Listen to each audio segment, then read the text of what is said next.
USAA knows dynamic duos can save the day, like superheroes and sidekicks or auto and home insurance. With USAA, you can bundle your auto and home and save up to 10%. Learn more and get a quote at usaa.com/bundle. Restrictions apply. This episode is brought to you by Loom by Atlassian. Are you feeling stuck at work? Get your team unstuck with Loom video messaging and move work forward. Use Loom to simultaneously record both your screen and yourself to share a quick update, provide feedback, train a colleague, and everything in between. Plus, add Loom AI to your meetings for instant written notes and recordings. Try Loom today at Loom.com. That's LOOM.com. The Dental Download podcast is your source for insight from conversations with fellow dentists, specialists, and leaders in the industry. With new episodes every Monday morning, I'm your host, Dr. Haley. Let's get into this week's episode. Hello, everyone. Welcome back to another episode of the Dental Download podcast. I'm your host, Haley, and I've literally been waiting to record this for hours today, but it just seems like everyone keeps mowing their lawn. So honestly, I just couldn't wait any longer. So if there's a little bit of background noise, I apologize. Hopefully my microphone is good enough that you're not picking up too much of the lawnmower noise, but 'tis the season. What can you do? So this week, as you can tell from the title, as always, is a solo episode talking all about finances as a new grad dentist 1 year out of school. I had another episode that I will link below where I talked about my kind of thoughts and when it came to finances as a new grad, just a couple of months out of school. I posted that last August. For reference, started work in June. But now we're 1 year from graduation, so I thought it would be a great time to update you all on how my financial picture is looking and also hopefully provide some motivation and maybe framework for people that are just graduating right now, because that's definitely the time of year.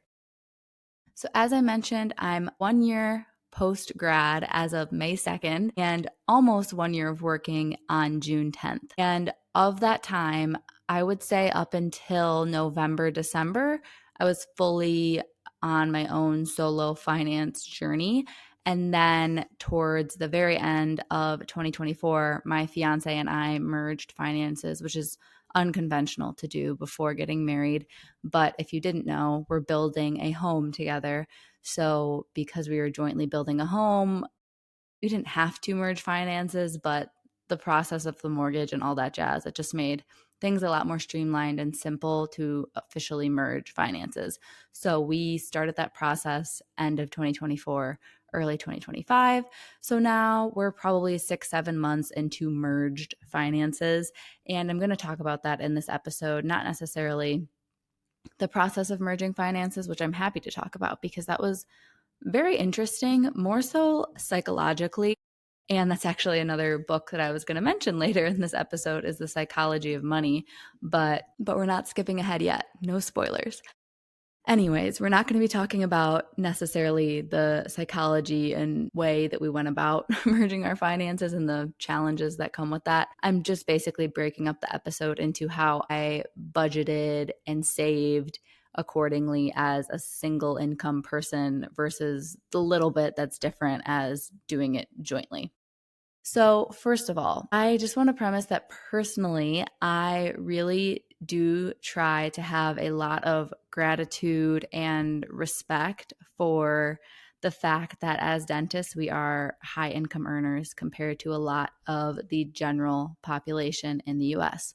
So I really do try to have responsibility when it comes to that and be wise with my money. And then the Christian element of it all too, I really do try to think about the value that money has on an earthly basis and what its purpose is in trying to be good stewards of money that we are blessed with. So that's kind of my deeper meaning behind money, I guess you could say. And on a non-religious scale, I do believe that it's important to enjoy your life, live a life that you love. I don't think extreme frugality is healthy, so that's not what we're going to talk about. But I would also say that I am fairly wise with my money, our money. Still getting used to how to even talk about all that because we're only 5 or 6 months into being joint money. But I do think we're pretty good about not overspending on things that we don't value. So as an individual person, when I was starting work in June and getting a paycheck for the first time, it was so much fun. It was so exciting. I really didn't ball out on anything too crazy. I had some savings goals that were more many months in the works starting at that point that I was looking forward to, rather than balling out on buying myself like a fancy handbag or something. So I didn't do any crazy specific special purchase for myself with my first paycheck, but I was saving towards the car that I now own, finance. I didn't buy it all in cash, but the car that I drive, I was saving up for that. And we were saving to pay for some of the furnishings in the house that we're renting together, because I wanted to upgrade to a king bed, things like that. So there were some bigger, at the time, they felt big, purchases. Our $1,500 mattress was like, whoa, like we're buying this super expensive thing. And then now, almost a year later, building a house and planning a big, expensive wedding. That just seems so funny, because I'm like, what is money? Like, you just end up spending so much more as you go through other parts of life, depending how you choose to go through it. But for us, we're certainly spending a lot when it comes to those things. So it's just funny how your perspective kind of grows and changes as time goes and you kind of get used to having an income compared to being a student. I don't know how I feel about the term lifestyle inflation, because I think it would be silly not to improve your quality of life and your enjoyment of unessential things when you have so much extra income to do so. It would just be silly. If you're super content exactly where you are, you have to kind of know what your enough is. And we'll talk about that a little later, but I guess I'll mention it now while we're on the topic. But one of the financial people that I have been liking is Ramit, and he has his like I Will Teach You to Be Rich book and show, and then his whole thing with his podcast and everything is like, what does your rich life, in quotes, look like? So you really need to think about that, similar to how in episodes about choosing to become a dentist and what practice model do you want to work in, I always talk about knowing your why behind what you want and deeply understanding yourself and your long-term goals and what exactly you want your life to look like. The more specific you can get with that picture, the better.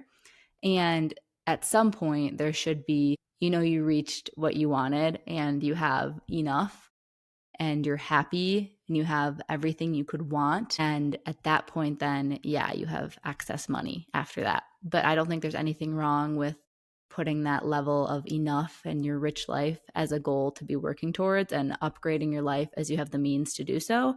I don't think there's anything wrong with that. I guess it is lifestyle inflation, but life is meant to be lived. So I don't see anything wrong with that. However, I do think it's important, especially out of school, if you have a lot of debt, especially if you have consumer debt. I have never carried credit card debt, so I can't necessarily relate to that. I use credit cards, but I've never not paid them off. I've only spent what I had. And then I obviously have dental school loans to pay back, like almost everyone does. And then now we have our loan of our home, build an eventual home, and my car. So there's definitely debt out there. But unless it's very high interest debt, typically most financial advisors will view that as okay. It takes a little bit, again, that psychology with money to decide how you feel about debt and if you would rather be debt free because mentally and emotionally it makes you feel so much better than necessarily the smarter thing where the numbers show you can earn more in investments with that same pile of cash rather than paying off all of your lower interest debt. It's a big thing you just kind of have to think about. And if you have a financial partner in life, talk with them too. And it's honestly something Justin and I sometimes go back and forth on. We like to think we're the more logical people that would just invest a bunch of money and then slowly pay off the debt. But emotionally, the idea of debt still, it's very appealing to put a bunch of money towards paying it off and invest less. But right now, that is not our strategy. Right now, we're sticking to the experts, what they would say to do. So with all that said, if you have a lot of debt, especially if you have significant high interest debt, it's really important to get that taken care of. So some ways to do that. And if I was a single person, I might consider this depending where I lived. If I lived in maybe a higher expense city and I had friends there, I wouldn't be opposed to having roommates. That's a really great way to lower some of your fixed expenses of rent and all of your utilities. Getting to split all that with roommates would be huge.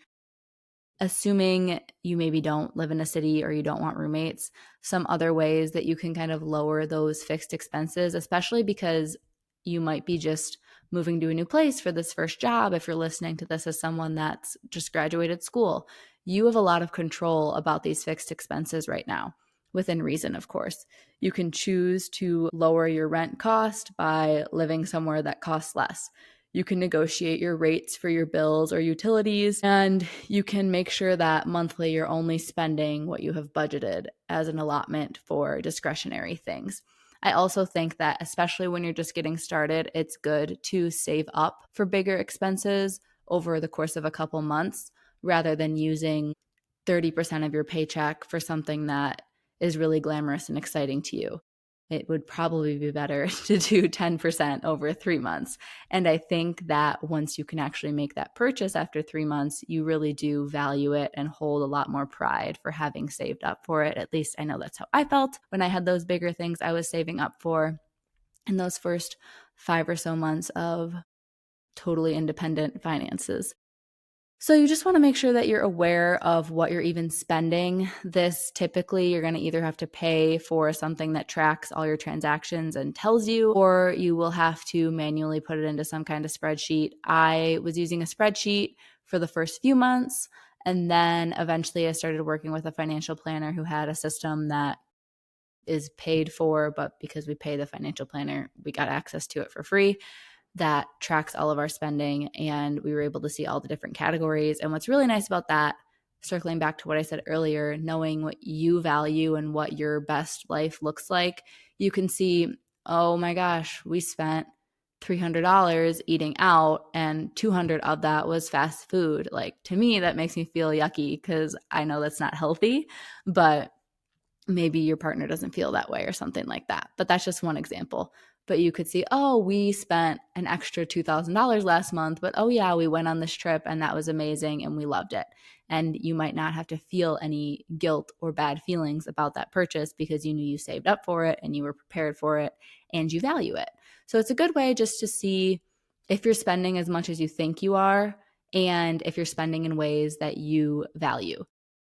Almost every single time, if you've never truly tracked every dollar coming in and out of your accounts, you spend a lot more than you think you do, almost always. And that was definitely the same for us because you know your fixed expenses, but there's always things that come up that you don't plan for monthly. Oh, you need an oil change. This is the month you're going to get a haircut. Oh, the dog needs more food. Oh, this month is so-and-so's wedding. And then next month is this person's bachelorette trip. And then that next month, you're going to see your mom for Mother's Day and want to treat her to something. So there's always several $100s, or as life keeps getting more expensive, like in our case with a house, sometimes there's several $1,000s of things that come up month to month that maybe you just don't think about. So you might think your monthly spending is one number, but in reality, it's several $1,000s higher from all those little things that just add up. So this is a really great way to get a little more realistic about what you're spending, because you really can't make a budget until you know what your baseline is. And obviously not everything that you're spending every month is essential. So you take that into consideration when you're building that budget.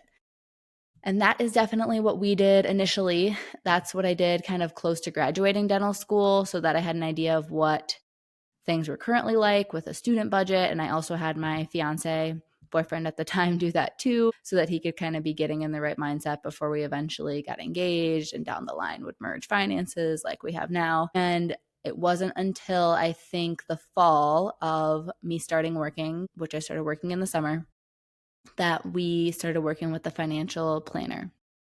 And the first couple sessions I was just by myself, and then we made the decision to add in Justin, which does increase the fee for the financial planner since they're planning a whole instead of just one individual. But that was helpful, and I think it was totally fair to wait a few more months into working to do that because I was already trying to manage my finances independently. I wasn't just willy-nilly spending money without thinking about things. I was setting aside money for savings. I was making sure I was tracking my spending. So as long as you're doing that, I think it's fine not to have an advisor, but I would recommend it, honestly, the first few years out of school, just to give yourself some peace of mind knowing that you've got a professional's opinion. And I'd be happy to send the information for the financial planner that we work with. I think he's great. And I would definitely pick someone that has specific experience and honestly only works in the dental industry because there are plenty of them.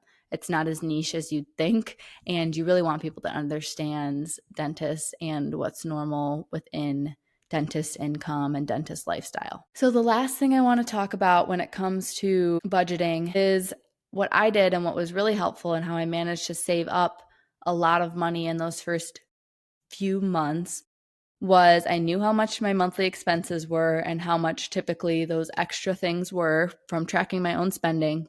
So I put that many dollars into my checking account each paycheck, proportionate to that. And then anything that was left over, whether that time I was on my daily minimum or I was already out producing it, didn't really matter. Anything that was left over, which was significantly more than what I was giving myself to spend, went right into my savings. I set that up through my payroll site, so I didn't even have to see the money come into my checking and then see it go away, because that's kind of depressing. Like, you never like to see your balance go down. Like, you only want to see your balances go up. So I find it helpful to just split them immediately. And that is what I did, and was able to save up quite a bit of money into a high yield savings account, to be specific, because there's really no point in using a savings account that isn't getting at least some kind of interest every month. And I would say the other thing that's helpful about this is I don't ever really look at my savings account as money to spend. Like, I would never go to the grocery store and say, oh, I got to take money out of this savings to pay for the groceries. Like, I very much keep what we need and expect to spend separate with the checking, and then excess income that can be used for bigger future purchases or investing, etc., as like a savings side of things. So what I think that does is psychologically doesn't let you think you have all this money to blow. So by not having excess money in your checking account, it creates just that little bit of desire and drive within you to keep working hard at work, keep reaching towards your goals, not to spend mindlessly because you know you only have so much in there to use for the month. And I don't say this as a way of wanting you to have a scarcity mindset, because I'm very anti-scarcity mindset. I love an abundance mindset. I love a growth mindset. And I think that is great to focus in the direction of what you can do with excess income and the potential that it has to compound or provide you larger value things in your life and things that mean more to you because you spent time working and saving for them. So don't go spending willy-nilly, and automate your savings is like a very, very, very key thing I want to emphasize. And that, for me at first, I didn't start investing until 6 months in. So January or December, I don't know, something like that.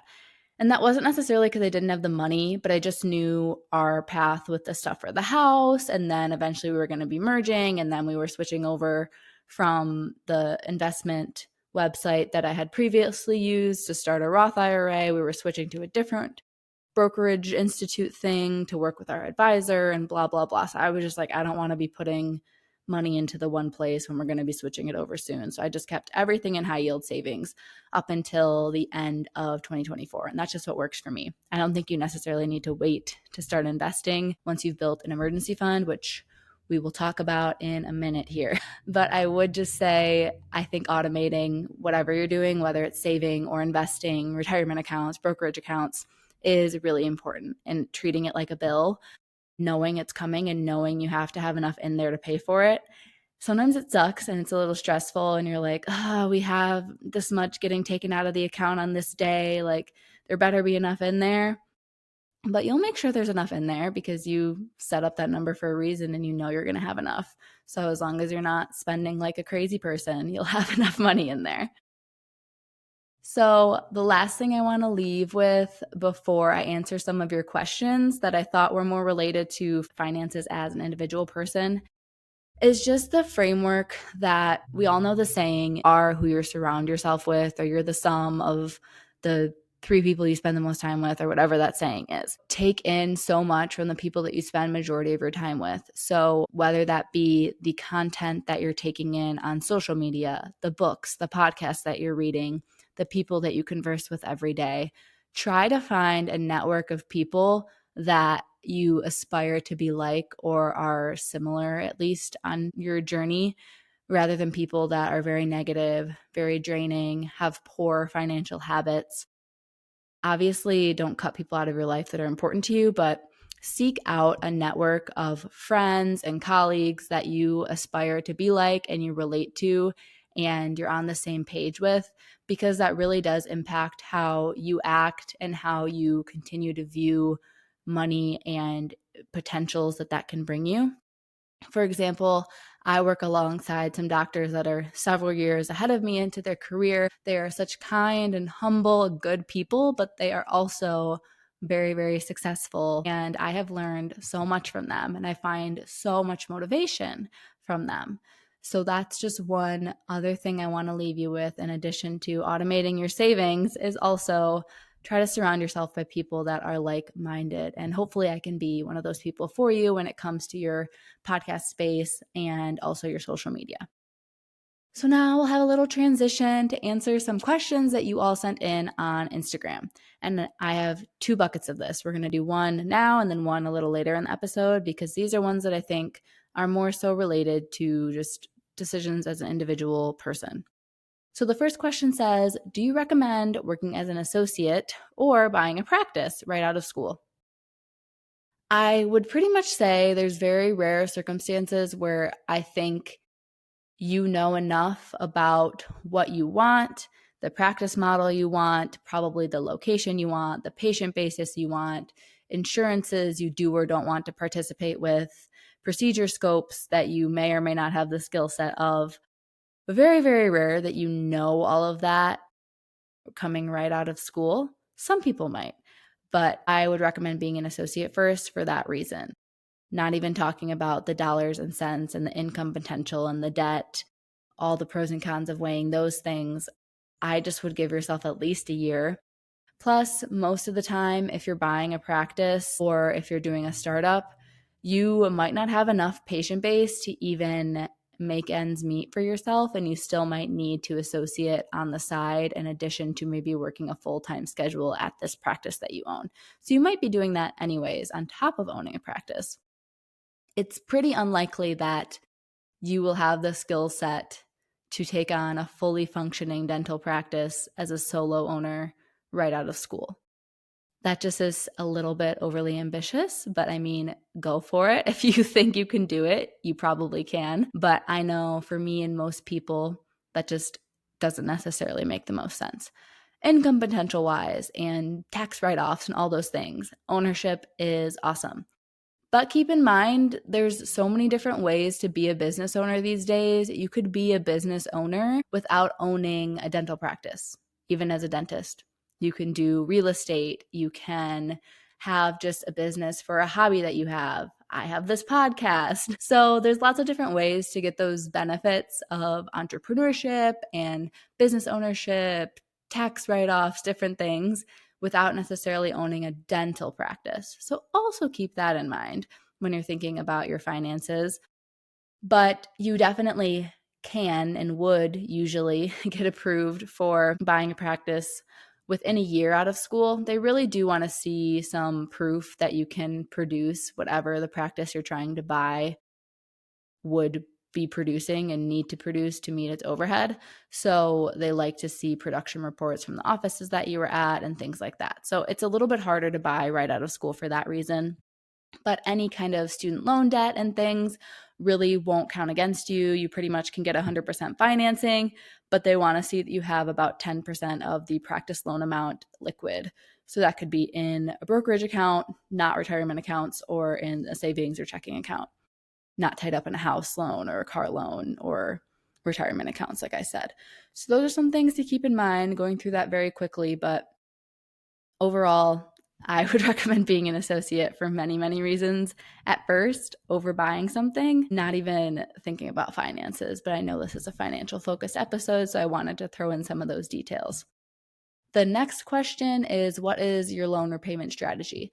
I'm not going to go into too much detail in this, not because I don't think it's important, but I just know that this landscape is changing a lot politically, probably too. So I would really recommend paying for a dental specific advisor or a student loan planner for dentists and deciding what is best for your goals.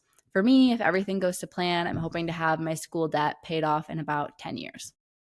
So now we're going to transition to some more recent financial experiences for myself. As I said, now that I'm more in the joint income era of my life, which I guess is just for the rest of my life. So same thing, automating our savings is huge for us. Treating that day of the month that the money comes out of our checking account and goes into our retirement accounts and our brokerage accounts as a bill forces us to be accountable and not to overspend. And if there is something we want to spend on, maybe we don't have enough this month and we just have to wait till next month because we know that that automated withdrawal is coming. We're disciplined enough where we're never going to go and turn off that withdrawal unless like we lose our jobs or something, obviously. But when we're in the same income stream that we currently are, we're disciplined enough where we're not going to change that. If anything, I want to go in and soon, hopefully once our wedding attending season cools down, so like the fall, I'm hoping to bump up that automation a little bit to force us to save a little bit more. We've still been doing pretty good. For example, in May, we will have saved 60% of our gross income, which is so good. So yay. But I know that's only a temporary thing as now our fixed expenses are lower before we start our full mortgage payment. And that's another thing I'm going to talk about later in the episode, how it works paying for building a house versus the full mortgage payment and when do the payments change and how all that looks month to month. I'm going to talk about that because I didn't understand it. But anyways, our fixed expenses are lower for the next year or so. So we're really trying to maximize our savings rate at the moment. So I'm really proud of us for that. It was very exciting. But we've also had some of the past month where we were saving only like 30%, which to some people is still really good. And I'm not saying it's not good, but being such high earners and not having children or pets, even not having a home that we own, there's really no reason we shouldn't be saving ideally at least 50%. So on the months that we were saving less, it was because, like I was saying earlier, this car insurance that's a 6-month duration payment is super big, and wedding gifts for these people and these flights for this thing and payment for this and that, like all these travel, wedding, house type things that get really expensive. So we were grateful to know that we were making enough month to month to pay those things without making big holes in our saving account. We were still getting by, but we weren't saving as much as I would like. So not every month is as great as May was for us, but I hope this can provide some motivation that it's very possible to live a nice life. I mean, I think our rental home is beautiful. I love the area that we live. We still travel and do a lot of things, and we're very, very blessed for all of that, and we can still save a lot. And that is something that's possible with dentist level income. So hopefully that encourages you all to strive for high savings rates so you can achieve those long-term goals that you want. And the joint income really just allows for us to, like I said, work towards some of those bigger expense goals, like some bigger international trips before we have kids in the future, and the ability to build this house that we hope will suit us for many years to come. And as I also mentioned, we find it really helpful to have our advisor because it gives us peace of mind that we're making these decisions not solely on our own, and at least someone is giving us a thumbs up that it makes sense, helping us give kind of a budget amount when we're trying to make big decisions. What's a reasonable amount for Haley to take out as a car loan? What's a reasonable amount for this house to cost? What is a good savings rate for us? Should Haley use retirement accounts, or is Justin's enough? All these different kind of things we can go through with them. It's nice to have a physical certified trained person rather than just like asking ChatGPT or asking Google, which we do that too, but it's nice to go through a real person. And as I said, the payments that we make to the financial advisor gives us access to a lot easier budgeting tools, such as things that track every single transaction that we have and categorize them. So as I said, we can make sure that we're spending in alignment with our goals and values. And then we also have one that just gives us an overlook of how long we could live with our savings if we had no more income, if like we lost our jobs or something. Also gives us a value of how we're doing with our expenses versus insurance rate, how we're doing with our savings rate, as I said, what's our net worth, what's our debt to income ratio, all these different kind of data points that people might look at when they're looking at financial health. We have access to those kind of platforms by paying for this advisor, and it's a nice way to just visually see all that data without having to do it ourselves. So basically you're paying for that ease and peace of mind. So as I mentioned, we do still, or definitely me, I'm very interested in finances these days, look into externally beyond our financial advisor motivation, insight into finances through different content, whether that be books or podcasts.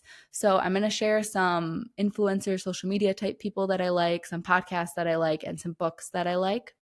And then we're going to talk a little bit more about things that I have been doing in the later half of this year, so the last like 6 months, 5 months, because I guess it's May, that have been helpful and kind of where my financial picture is at now that I'm a full year out of school. Because if you go back and listen to my 1 month out of school, 2 months out of school, 3 months out of school, or 3 months as a dentist, I have all of those episodes. And then I think I have a 6-month check-in and maybe a 10-month check-in. And all of those, I usually give a financial update, like how I'm progressing towards our savings goals, what's going on financially, in addition to clinically and personally. So those are fun episodes if you just want to see like how quickly does someone's life grow and clinical skills grow and procedure scope grow in just 1 year, because it's pretty amazing. And I don't say that like I'm amazing, but just the potential that's there of growth in a year for you, for anyone, is amazing. And I'm just a example that's willing to share all that online. So podcasts and books. So Ramit Sethi, he has I Will Teach You to Be Rich. I actually didn't read it yet. I probably will eventually, but he also has the Netflix show that I watched a while ago when it aired. But I got into him more recently thanks to his Money for Couples platform. So he has a podcast for that. And then they also have a book. It's more like a workbook kind of style that we have and are going through together, kind of in addition to our actual more religious marriage prep stuff that we're doing. I thought it would be nice to have a financial prep before our wedding too. So we've been using his Money for Couples book, and I just really like his content. It's not always so applicable to like my relationship dynamic or where we're at in life or our financial picture, but they do have a lot of higher earner people. And then they also have some more average Joes, I guess you could say, on there. And they have people with a lot of debt, people with no debt and a ton of savings, but like unique situations. I just think it's really interesting to see the openness in a bunch of different financial pictures. And no matter where you are in your life, every single episode that I listen to personally, again, I like his style, I get something out of it. Whether it's some motivation, or maybe it makes me feel good about our situation, or maybe it reminds me of a friend or a family member that might have that same kind of money psychology. I just think it's good and I really enjoy it. So I recommend Money for Couples, the book, as well as actually listening to his weekly podcasts. And then there are 2 influencer girlies around my age that I personally follow, not so much for relatability, because I mean, they're like work from home entrepreneurs. They're not dentists or in healthcare at all, or even engaged. Like they're not the same lifestyle as me, but just being around the same age and high earners and saving well, I really enjoy taking in their content and find it to keep me motivated and on track. So these 2 girls have a podcast together. That's how I found one and then found the other. But the first is Grace Lemire. So it's Lemire is her last name. So she's all about living life like your best self would and seeing how that changes your life. And that goes along with the book I was going to recommend, which I've always recommended. It was one of the first books I read back in dental school, is Atomic Habits. And that's the same thing of making decisions like the person that you want to be. So for myself, if I want to be a financially savvy person, I try to make decisions that a financially savvy person would make every single day. That kind of consistency, showing up as that version of yourself, eventually you will just be that version. So she kind of has that same mindset, and I really like seeing her keep herself accountable for that, and that helps me stay accountable. And then her podcast co-host, and who I actually found first, is Erin Confortini. And her budgeting sheet that she sells is actually what I used during dental school for my budgeting, because it's only like $6 or $7 or something on her store, and then you can just use it forever. And it's really easy. It's really simple. And she, for me, just made finances seem less intimidating as being a girl my age. And I love how transparent they both are about the exact dollars coming in, coming out, where they're going, what they're doing with it, what their goals are. And similarly, but not quite as transparent, is a YouTuber, Shelby Church, who I've been watching since literally high school. But recently, she talks a lot about finances on her YouTube channel. She talks about her life as an entrepreneur and her real estate earnings and her brokerage accounts, all these different things. And she's also just turned 30, so still relatively young. And I just love seeing women talk about finances. It just scratches an itch in my brain, and I love it.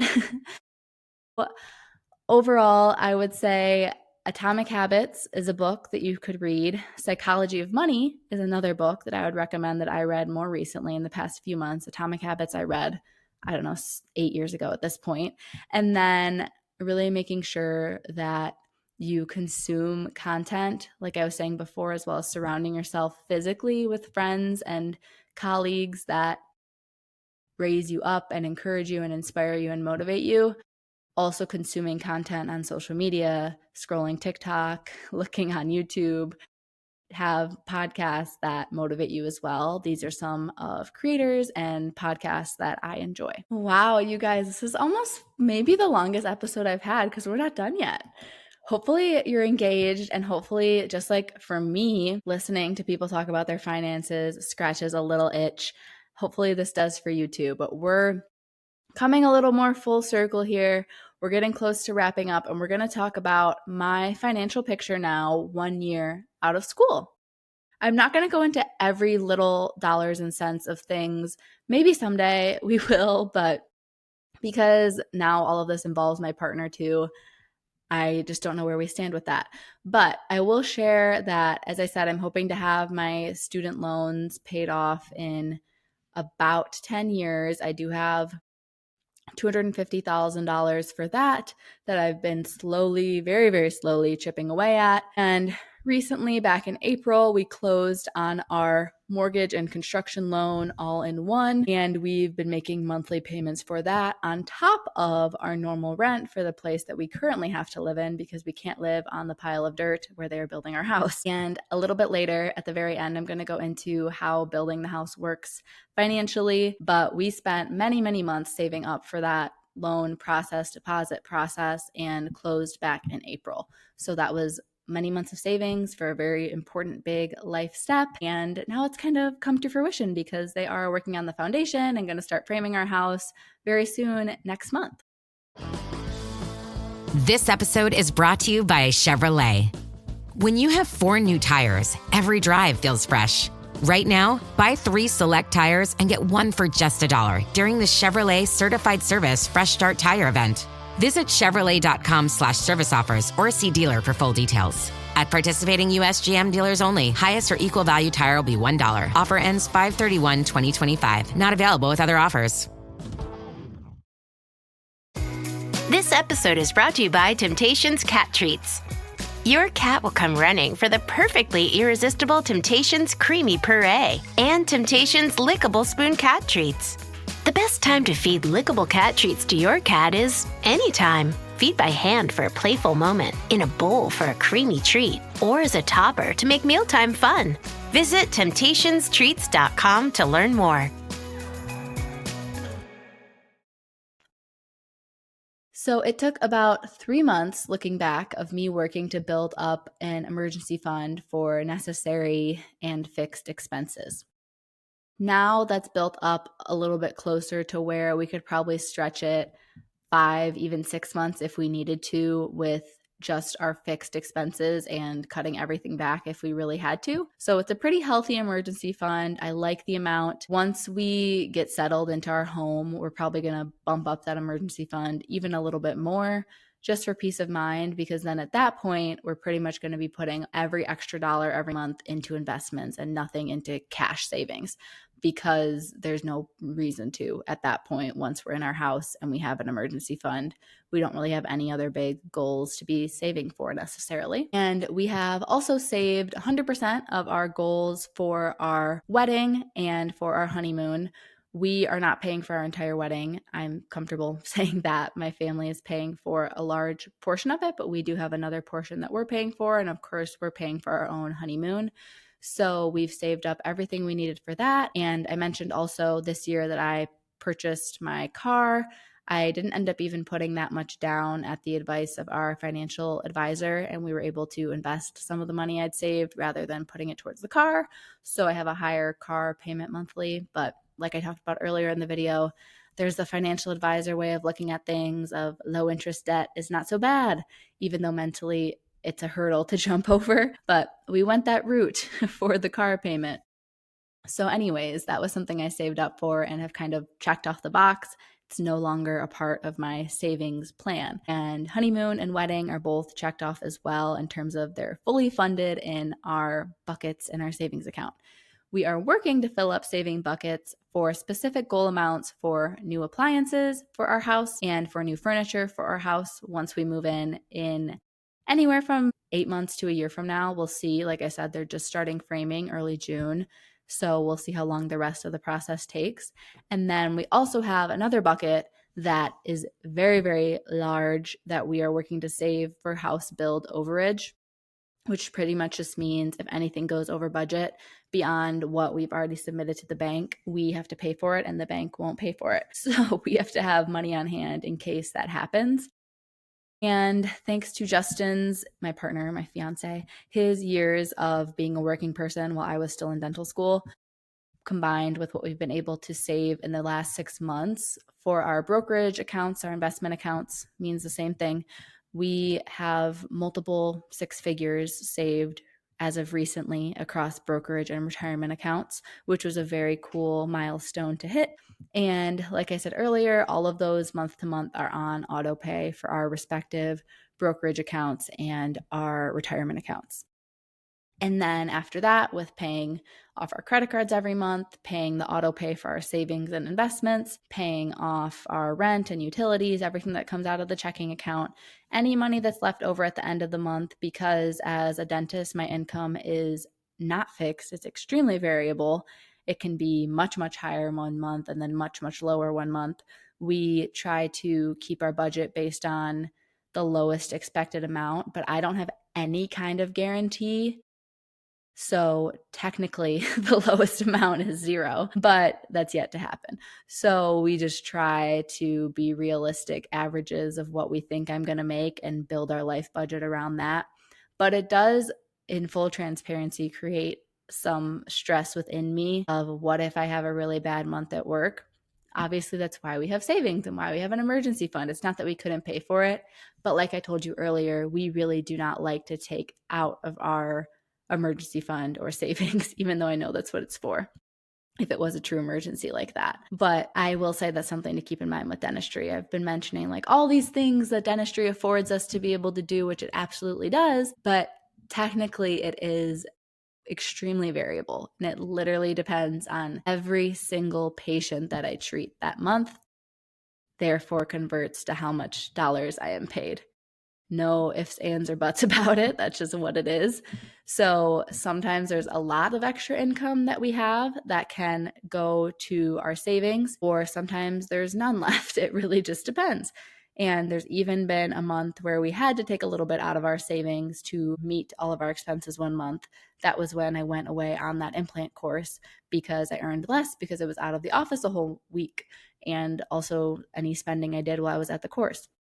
So there's trade-offs like that. It's not all glamorous all the time. I don't want to be unrealistic with you guys, but overall it's definitely a positive option and life as a dentist, I would say, but it's not all amazing all the time. So once we have extra income on the months we do, like I said, we're really just currently working to put everything extra towards our high yield savings to have enough in there in case anything goes crazy with the house build. But after we hit that number, which I don't know how long that's going to take, it literally just depends how much we have left over every month. But eventually, I would assume before a year, before we move into the house, there's going to be a point when we have enough in our cash savings that we can just put everything extra into our brokerage accounts, which will be an exciting time because I'm getting very eager to see that brokerage account go way, way up because right now it's not as high as I would like it to be. So while we're on the house topic, this is how we're going to wrap up the episode. But you guys had some questions about this obviously is something you could do. You could buy a home when you're not married or don't have a joint income with someone. As a dentist, you would make plenty of money to buy a reasonable home or a townhome or a condo, whatever you wanted to do. Is it the best decision for every person? Definitely not. And if you don't know that you're going to be staying in that area, there's really no reason to buy a house. I don't think you should ever buy if you're not going to be there for more than 3 years. And I also don't think you should buy if you're literally doing it just because you think that it's good to own something, because your primary residence really, it doesn't give you like that much liquidity and equity because you're probably financing almost all of it. And there's so many expenses that come with home ownership. But for us, this is like a house we see staying in 10, 15 years. So it makes sense. So how did we decide we could buy a house? Why did we decide to build a house? What % of our income are we spending on housing? And how does building work in terms of the monthly payments, the loan? So I just knew I wanted to have our own house around the time we got married, and Justin came around to the idea. He thought, yeah, that makes sense. He didn't think we'd be spending as much as I wanted to, but as time has gone now and we've worked with the advisor, he's open to the amount that we are spending on our future home. So I looked around the area we live. There's a lot of nice areas, a lot of nice neighborhoods, and there were plenty of nice houses, but I just really have a specific look that I like. And for me, it felt really wasteful to spend over $500,000 on a nice home, knowing I wanted to go in and like remodel the whole kitchen, remodel the whole master bath, change the floors, do all this throughout the whole house. It felt really wasteful of money, but also what was in the house that was perfectly fine to begin with, just because it wasn't my style. So then we decided, and I say we, it was really mostly me. Justin's just been along for the ride. I decided I wanted to look into building. I didn't know really much about it. My parents had built a couple houses in my lifetime, so it wasn't a totally foreign concept to me, but I had no clue how it worked timeline-wise or financially. So we found a few different builders in a few different neighborhoods. In our case, they were all builders that owned lots within existing neighborhoods. So you either had to buy the lot off of the builder if you wanted to work with a different builder, or you would work with that builder and build on the lot that they owned. None of these were big developments going up by one builder building hundreds of homes where we bought one. If you're doing that, it's going to be a lot more affordable than what we're doing. We're doing a fully custom build. If you're going through a big developer, typically you can get a better mortgage. Maybe there's some strings attached, but you'll get a lower loan amount usually because they have so many properties that they're financing, so they can give you a better value. You don't get as much say in what it's going to look like or all the different finishes and things. And sometimes they're closer together, just all those different things to consider. But usually you close on it with the loan company, the builder, and all that for those big developments. And then you don't pay anything till you get occupancy. So that's the big difference. You might wait 6, 7, 8 months a year for your new build in this big development to be built, and then you start paying money on the mortgage. You don't really have to finance anything for the build itself because they have so many different people building at the same time. They don't need as much upfront money. You might have to put down some kind of down payment as a commitment to the process, but again, much less money than what we're doing. So what we're doing as a custom build, we went into it with a budget of what I was just originally searching to buy with on Zillow. And we ended up going about $100,000, $125,000 over that with our amount that we actually finalized our home plans with and the amount that we sent to the bank to get the loan for, because we wanted specific structural things to be high quality. I'm fine with going with, let's say, cheaper flooring if we decide we want to change it later, but we wanted the bones of the home to be good and we wanted enough square footage to be able to grow into. And it's just very expensive to build right now. So to get as many bedrooms and bathrooms and a walkout basement, all the different things that I wanted, it was just very, very expensive. So it is what it is. It's how much it costs. Did we go way over budget? Is it a bad financial decision? It's certainly much, much more money than we need to be spending month to month. Even our current rental is 3 bedrooms and it's just Justin and I, no pets, no kids.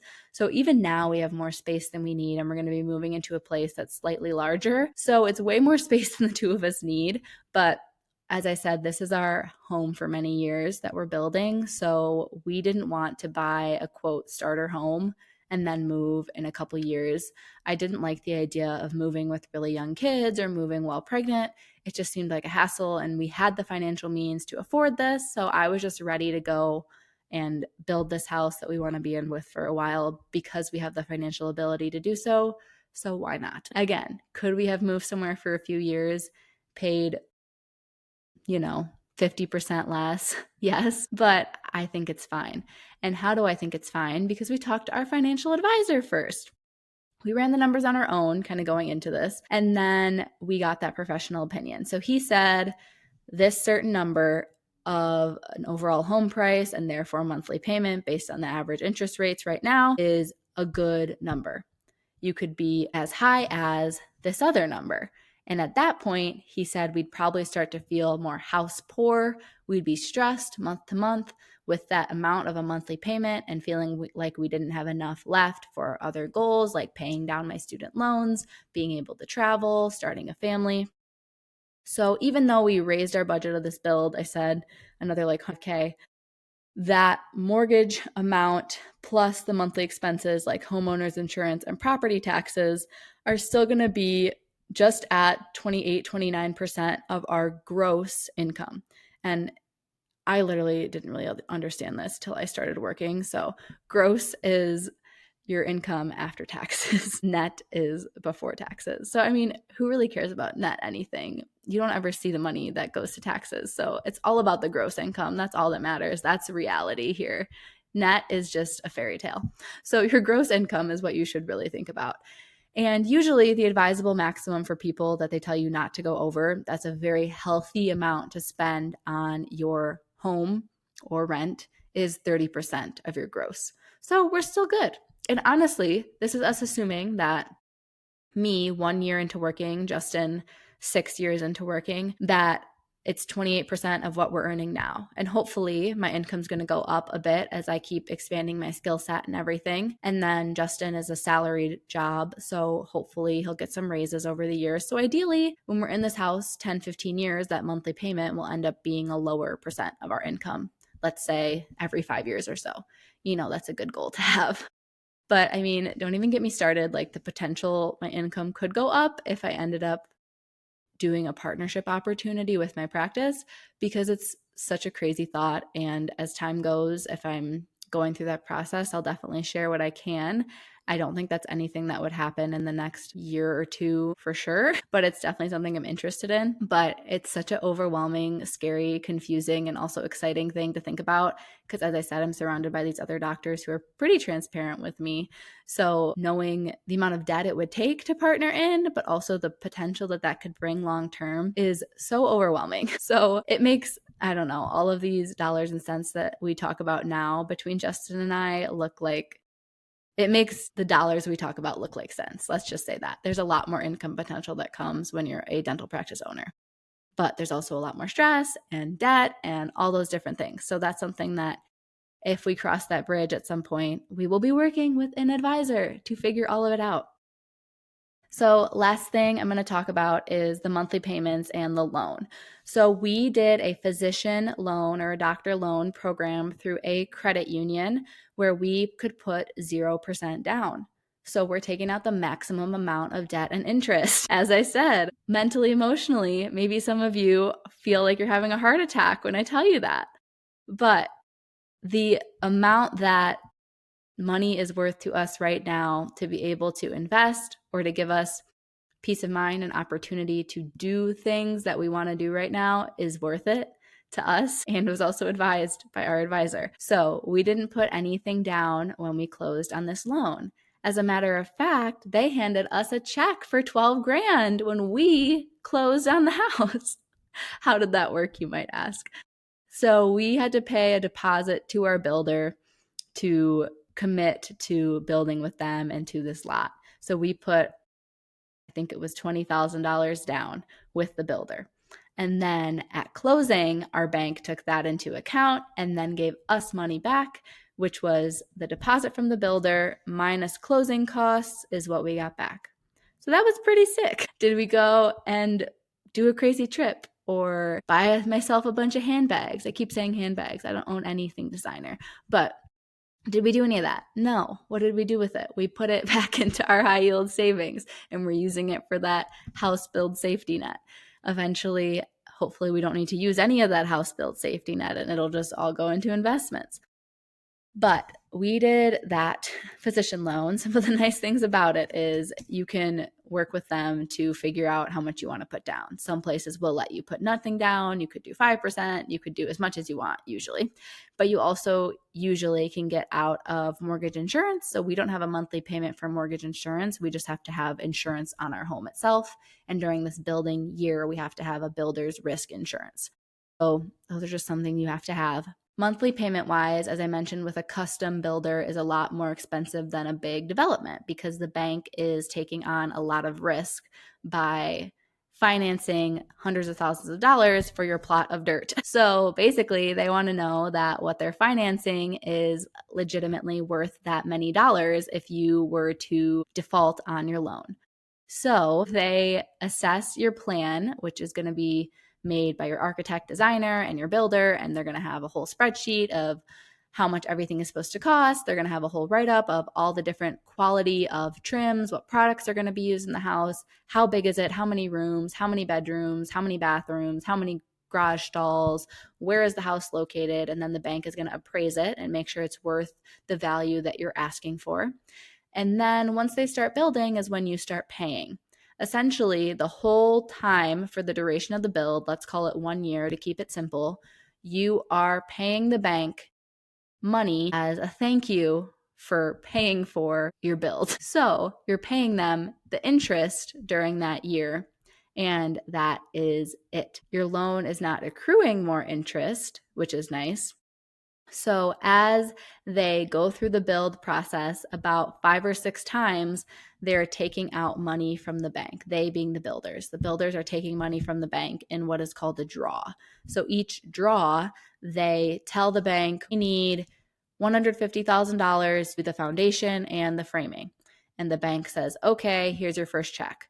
So until they are done with foundation and framing, we pay to the bank through our mortgage profile the interest on that amount. So our interest rate for our total loan is what we pay on the amount that has been taken by the builder. So in the draws so far. So right now we're paying interest on the $150,000, which is pretty low. But let's say we're at month 10 and they have taken out the entire duration or the entire amount of our loan, our full multiple hundreds of thousands of dollars loan. At that point, the interest on that is essentially the cost of our mortgage, except We do not have occupancy for said house for a couple more months while they're finishing the build. So at that point, we're paying our whole mortgage plus our current rent without paying anything towards principal yet, because it's all still part of the build process. So if things were to get delayed in the last few months, we're paying the amount of a full mortgage essentially without actually paying anything towards the mortgage itself, because this whole build process is its own construction loan. And then the day we get occupancy, we switch over to a mortgage, a normal mortgage house loan. So then our monthly payments will start to go towards principal and interest over whatever type of loan that you take out, whether it's a 30-year fixed or an adjustable rate, whatever it is. And as you all may know, mortgages, you're typically paying like 1 or 2% of the principal and then like 98% interest at first. So even then, we're barely paying anything towards the principal if we're only making the minimum payments. But that's pretty much how it works. You're forking over a lot of moolah to the bank for no actual chunk of your debt of mortgage to be brought down. Once the build is over, you still have the full mortgage amount to start paying. So that money you pay during the build is just the cost you incur to build a home. And that's how it works. So I hope that made sense. And this is literally the longest episode, I think, ever. But I hope you all enjoyed it and I hope it was interesting. Let me know if anything in here piqued your interest, if there's anything you want to know more on. Obviously, I think this is a fun, exciting topic. So if there's anything you want to know more on, leave a comment. You can comment now on Spotify or send me a message on Instagram, comment on the Instagram post about this episode. Let's connect. Let's chat, whether it's your personal situation and you wanted to talk to me one-on-one, or you want advice on your situation, or you want to hear me talk about something else in the podcast, just let me know. I would love to. And I hope you all have a really, really great week whenever you're listening to this. And I will talk to you next Monday.